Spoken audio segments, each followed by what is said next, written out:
आमे पूर्व क्लास रे जलर परिवहन आलोचना करथिले। जलर परिवहन काहा द्वारा हुए? जाइलेम टिश्यू द्वारा। सेटा केवल ऊर्ध्वमुखी परिवहन होता है जाइलेम टिश्यू द्वारा। माटी तलू मूल लोम द्वारा जल शोषण होगी जाइलेम टिश्यू द्वारा गछर विभिन्न अंश में पहुँचे, विशेषकर पत्र पाखे पहुँचे। कहीं पत्र माटी तलू खनिज लवण मिशा जल नहीं कौन करे? खाद्य प्रस्तुति करे। बुझीगला? तापरे जो खाद्य प्रस्तुति कला से ग्लूकोज जातीय खाद्य प्रस्तुति कला कि पुष्टिसार जातीय खाद्य प्रस्तुति कला, से खाद्य को फ्लोएम टिश्यू माध्यम तार विभिन्न अंश को परिवहन करे। बुझीगला? सेटा से परिवहनटा खाली ऊर्ध्व परिवहन नुहे, से परिवहनटा निम्न परिवहन हो पारे, ऊर्ध्व परिवहन हो पारे, आउ पार्श्व परिवहन मध्य हो पारे। गछर मूल पाखु भी आसे, सेठी निम्न परिवहन। पत्र पाखु मूल को आसला, मूल बढ़िबो केमती?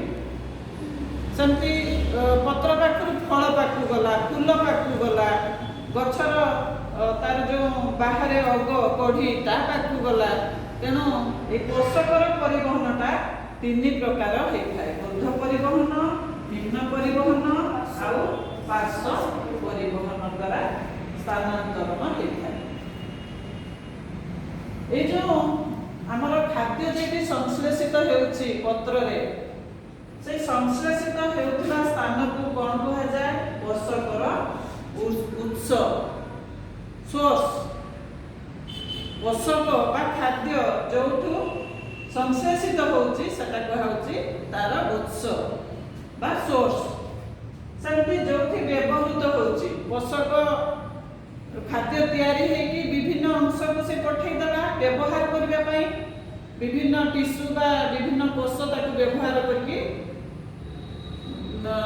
केही बड़ होउछि, गछ छोटरू बड़ होउछि, फूल फुटुछि, फल धरुछि, एही प्रकार कार्य करबा पई एही पोषक सहाय्य करूछि।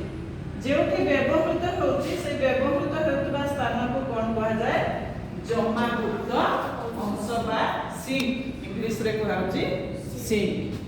बुझियला? नेक्स्ट आमे आसीबा ए जो जलर ऊर्ध्व परिवहन होउछि, जाइलेम टिश्यू द्वारा जो जलर ऊर्ध्व परिवहन होउछि तीनोटी उपाय रे होउछि।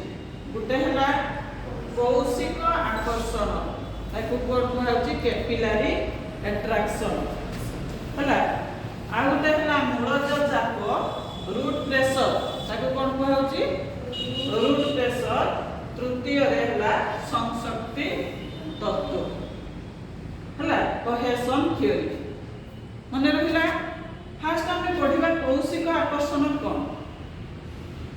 जदि किछि उडा आकर्षण न हबो, आकर्षण शक्ति नथिबो, किछि टाणी परिबो कि ना? से आकर्षण शक्ति जेटा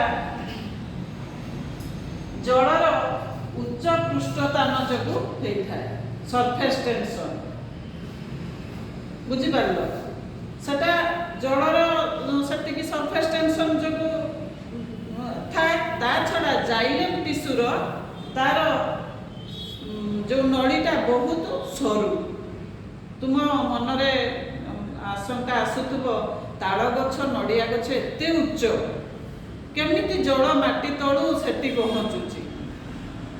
जदि आमर गोटे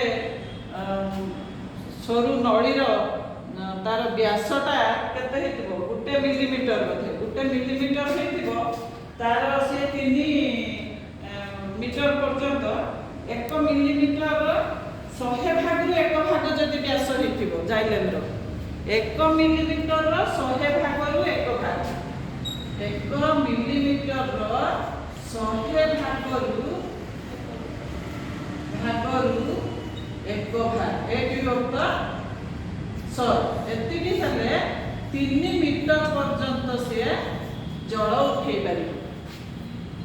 जाइलेम टिश्यूर व्यासटा जदि 1 मिलीमीटर 100 भागरू 1 भाग हेतिबो, 1 मिलीमीटर को 100 भाग एक भाग जदि तार व्यास हुए ताहले 3 मीटर पर्यंत जलटाକୁ उठे पारिबो कौशिक आकर्षण द्वारा। किंतु आमर जो जाइलेम टिश्यूर व्यासटा केते होइथाय 0.001 मिलीमीटर। तार क्षमता केते केते उच्चा को उठे पारिबो 10 मीटर उच्च को से जल उठे पारिबो। नळीटा जेते सरू हबो तुम साधारणतः देखिबो गोटे मोटा नळी को गोटे जल पात्र रे रखिकी बुडेइबो आ गोटे सरू नळी को बुडेइबो गोटे पात्र रे रखिकी देखिबो मोटा नळी रे जेतिकी ऊपर को जल उठिची सरू नळी रे ताठू अधिका ऊपर को उठिची। काहे कि नळीटा जेते सरू हबो तार कौशिक आकर्षण सेते अधिका हबो। बुझी पारलो? तेणु केते देख गोटे मिलीमीटर को माने एठी केते 0.001 हजार भागरु एक भाग नहीं कि एटा जदि हमें भग्न संख्या करबा 1 बाई 1 रो 3टा शून्य हजार भागरु एक भाग। बुझी पारलो? तेणु तार क्षमता हला 10 मीटर उच्च को उठेई पारि। तेणु ताल गछ नडिया गछ आ केते मीटर 10 मीटर भितर हेथिबो तेणु जलटा उठी जाए। आउ गोटे है मूलज चाप जो भी जल माटी तलू ऊपर को उठी जाए गछ ऊपर। मूलज चाप केमती जानिबो? जदि गोटे गछर कांड को काटिदेव देखिबो किछि जल बाहरुछि सेते।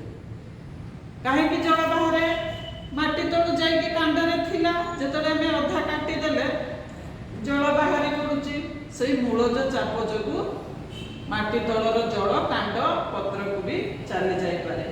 एटा तुमर उच्छेदन उपरे निर्भर करे उच्छेदन प्रक्रिया उपरे। मु आग क्लास रे भी कहितली उच्छेदन प्रक्रियाटा जेते प्रखर होउथबो सेते जोर रे पानी माटी तळु उठुथबो। बुझि पारलो? तमे ए जो मरुभूमि रे देखिबो उच्छेदन प्रक्रिया को रोकिबा पई मरुभूमि रे गछ गुडिक कोन होई थाए ता ऊपरे माने निमग्न स्तंभ थाए पत्र रे।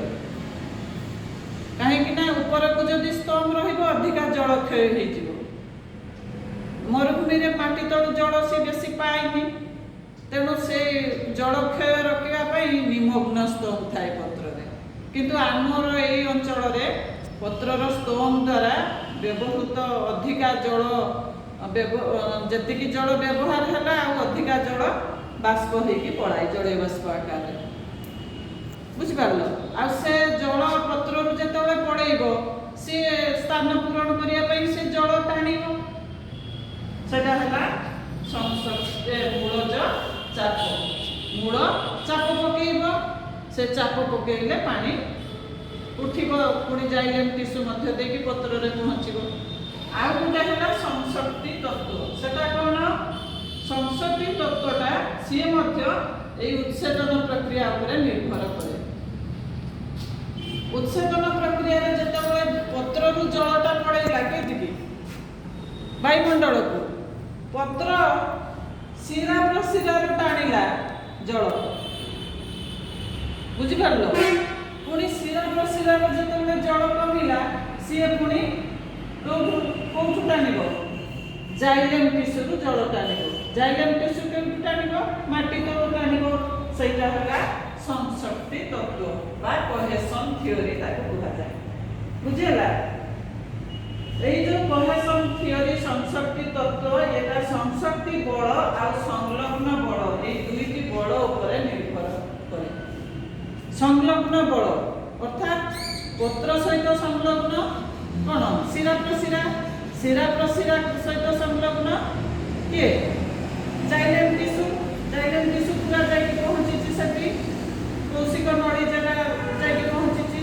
तेणु परस्पर संलग्न बल बा संशक्ति बल द्वारा ये जो जल माटी तलू जाइकी पत्र रे पहुँचे। पत्र रे थिबा सबुज कणा ताको से जल को पत्र रे थिबा कोष रे पहुँचे।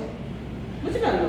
से सब ସବୁଜ କଣିକା ଥାଏ। ସବୁଜ କଣିକା ସେ ଜଳକୁ ଖଣିଜ ଲବଣ ମିଶା ଜଳକୁ ବ୍ୟବହାର କରିକି ଖାଦ୍ୟ ସବୁ ପ୍ରସ୍ତୁତ କରେ। ବୁଝିଗଲା କେମିତି? ତମକୁ ଖାଲି ଆଖିରେ ତ ଦେଖାଯାଉନି ଜଳଟା କେମିତି ଉଠୁଛି, ମାଟି ତଳୁ କେମିତି ନଉଛି। ତମ ମନରେ ଧାରଣା ଆସୁଥିବ, ମାନେ ପ୍ରଶ୍ନ ଆସୁଥିବ, ମାଟି ତଳେ ଥିବା ଜଳଟାକୁ କେମିତି କୋଉ ଉପାୟରେ ନଉଛି। ଆମକୁ ଯେତେବେଳେ ଶୋଷ ଲାଗୁଛି ଆମେ କ'ଣ କରୁଛୁ? ଫିଲ୍ଟରରୁ ପାଣି ଗିଲାସ ଆଣିକି ପିଉଛୁ କି କୂଅରୁ ପାଣି ଆଣିକି ପିଉଛୁ। କିନ୍ତୁ ଗଛ ପାଖକୁ ପତ୍ର ପାଖକୁ କେମିତି ଯାଉଛି?